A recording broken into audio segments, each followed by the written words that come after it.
ज्ञानञ्जनशलाकया चक्षुरुन्मीलितं येन तस्मै श्रीगुरवे नमः। श्रीचैतन्यमनोभीष्टं स्थापितं येन भूतले स्वयं रूप कदा मह्यं ददाति स्वपदान्तिकम्। नमो ॐ विष्णुपादाय कृष्णपृष्ठाय भूतले श्रीमते रविन्द्रनामिने। नमो विष्णुपादाय कृष्णपृष्ठाय भूतले श्रीमते भक्तिवेदान्तस्वामिनिति नामिने। नमस्ते सारस्वती देवी गौरवाणी प्रचारिणे निर्विशेषशून्यवादी पश्यन्ति जय श्री कृष्ण चैतन्य प्रभु नित्यानंद श्री अद्वैत गदाधर श्रीवासादि गौर भक्तवृंद। हरे कृष्ण कृष्ण कृष्ण हरे हरे हरे राम राम राम हरे हरे। वाञ्छाकल्पतरुभ्यश्च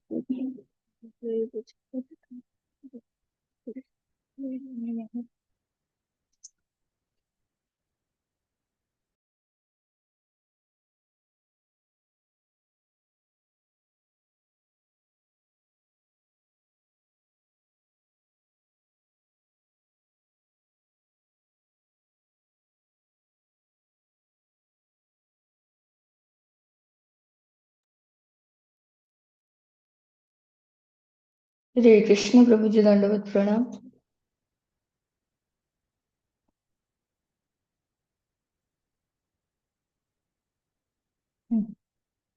तो यहाँ पे उपस्थित सारे वैष्णवों की चरण में मैं दंडवत करती हूँ।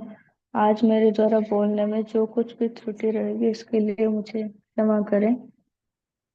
तो आज हम बात करेंगे ये अमूल्य उपहार की जो भगवान हमको दिए हैं। वो और कुछ नहीं, ये मनुष्य शरीर है। ये भगवान की तरफ से हमें एक उपहार दिए हैं। लेकिन जब हम आसपास बहुत सारे मनुष्य को देखते हैं तो हमें ये लगता है, हम इसको बहुत लाइटली ले लेते हैं कि ये मनुष्य शरीर हमको ऐसे ही मिल गया है। हम इसकी वैल्यू करना छोड़ देते हैं। ये फेमिलियरिटी की वजह से होता है। हम बहुत सारे आसपास ह्यूमन देखते हैं और इस संसार में बहुत सारे हैं ह्यूमन पॉपुलेशन। तो हमें लगता है कि ऐसे ही हम जन्म लिए जैसे कि हर एक जन्म लेता है। और लेकिन ये मनुष्य शरीर इतने आसानी से नहीं मिलता और ये बहुत रेयर है। तो श्रीमद् भागवतम में कहता है 11:9-29 में एक श्लोक है जहाँ पे वो मनुष्य शरीर की महानता के बारे में बोलते हैं। लब्ध्वा सुदुर्लभम इदं बहु संभवन्ते मानुष्यम अर्थदम अनित्य अपिह धीरः तोर्णम यतेत न पतेत अनुमृत्यु यावन् निःस्र निःश्रेयसाय विषय खलु सर्वतः स्यात्।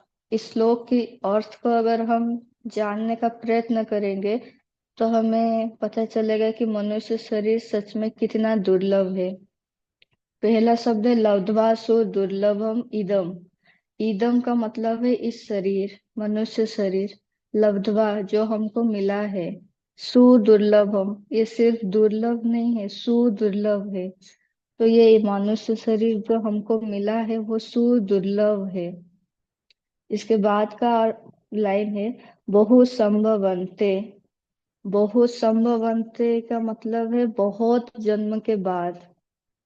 लगभग गीता में भी वर्णन आता है कि 84 लाख स्पीसीज के बाद एक जीव मनुष्य शरीर प्राप्त होता है।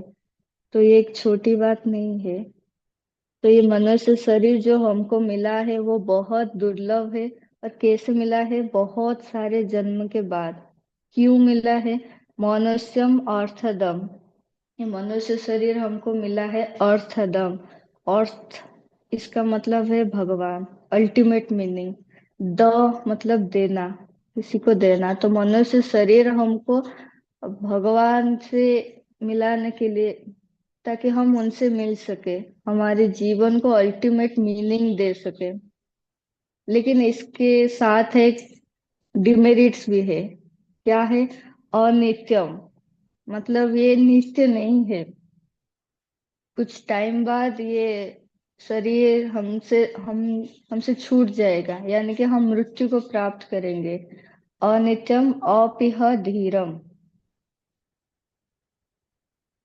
इसके बाद अनित्यम अपिहम धीरम। धीरम का मतलब है जो ज्ञानी। तो जो ज्ञानी है वो क्या करते हैं? तूर्णम यतेत। बहुत जल्दी। तूर्णम मतलब जल्दी, बहुत जल्दी प्रयत्न करते हैं। यतेत मतलब प्रयास करना।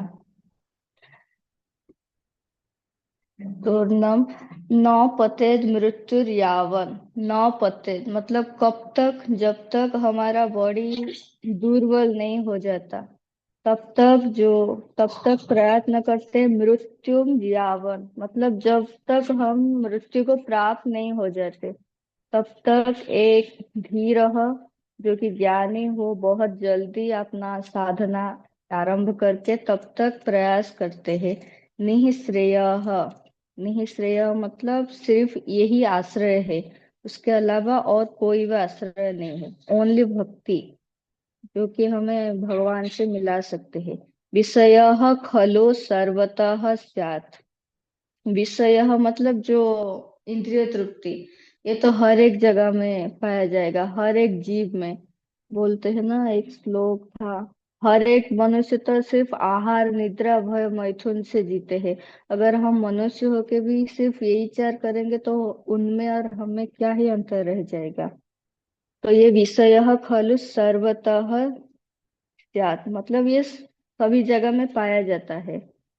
तो ये मनुष्य शरीर हमें इसीलिए, ये एक्चुअली भगवान की तरफ से एक उपहार है, ताकि हम उनको प्रेम कर सके, जो कि और कोई भी शरीर में हम नहीं कर पाएंगे। तो भगवान भी हमसे यही चाहते हैं। और जब हम किसी से प्रेम करते हैं तो जनरली एक अ, हमें एक टेंडेंसी आ जाती है कि हम उनको सर्व करना चाहेंगे, क्योंकि प्रभुपाद भी भक्ति इसको ट्रांसलेट करते हैं डिवोशनल सर्विस। अगर सर्विस भी नहीं है तो उस डिवोशन का कुछ मीनिंग भी नहीं रह जाता। तो भगवान भी हमसे यही चाहते हैं कि हम उनको सर्व करें। और किस भाव से करें? कि हम उनसे विरह भाव में, कि बहुत ऐसे जन्म हो गए हम उनसे छूट गए हैं, इस संसार में आके बहुत दुख कष्ट पा रहे हैं। और विरह भाव में प्रभु जी उनकी लेक्चर में एक लाइन बोलते हैं, Krishna just wants your service which is filled with loving separation, not just love but love in separation. फिर प्रेम रहना और एक विरह भाव में किसी से प्रेम करना, ये दोनों में थोड़ा सा अंतर है। तो वही चीज भगवान हमसे चाहते हैं। और हमारी जीवन का लक्ष्य भी यही है। हमारे जीवन का लक्ष्य कृष्ण नहीं है, राधा रानी भी नहीं है, और राधा कृष्ण भी नहीं है। लक्ष्य तो है कि उनके प्रति हमारे प्रेम। क्या ही हो जाएगा अगर हम भगवान को देख भी लेंगे, तो हमारी हालत शिशुपाल उनकी जैसे हो जाएगा अगर हमें प्रेम नहीं है, क्योंकि उन्होंने भी भगवान को देखा था। दुर्योधन वो भी भगवान को दिखे थे, और हम भी अगर देख लेंगे तो उनमें और हम में कुछ भी अंतर नहीं रहेगा। तो भगवान को देख लेना बड़ी बात नहीं है, उनके प्रति प्रेम रहना और उनको विरह भाव में सेवा करना, वही हो चाहते हैं। लेकिन ऐसे ही होता है कि हम अगर किसी को सेवा करते हैं तो उन उसके बदले में हमें उनसे कुछ आशा रहती है कि वो भी हमारे लिए ऐसा करे। तो ये एक्चुअली तो नहीं रखना चाहिए। लेकिन ये एक्सपेक्टेशन है, इसीलिए हम इस संसार में हैं, जो कि ये सैटरडे प्रोग्राम में प्रभु जी बोल रहे थे। जीरो एक्सपेक्टेशंस रहना ये छोटी बात नहीं है, और ये हमें शायद नहीं हो पाएगा। और सबसे बड़ी बात है, ये प्रेम केवल वही दे सकते हैं जिनके पास है। तो आप सब मुझसे वरिष्ठ है, और आप सबके पास ये है, मुझे पता है।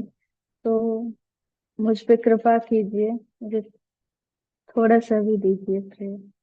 वाञ्छा कल्पतरुभ्यश्च कृपा सिन्धुभ्यो गच्छति तथा को बने नमो नमः। मुझे इतना ही बोलना चाहूंगी। मेरे से जो कुछ भी त्रुटि भूल हो गई है इसके लिए आप सब मुझे क्षमा करें और मुझे आशीर्वाद दें।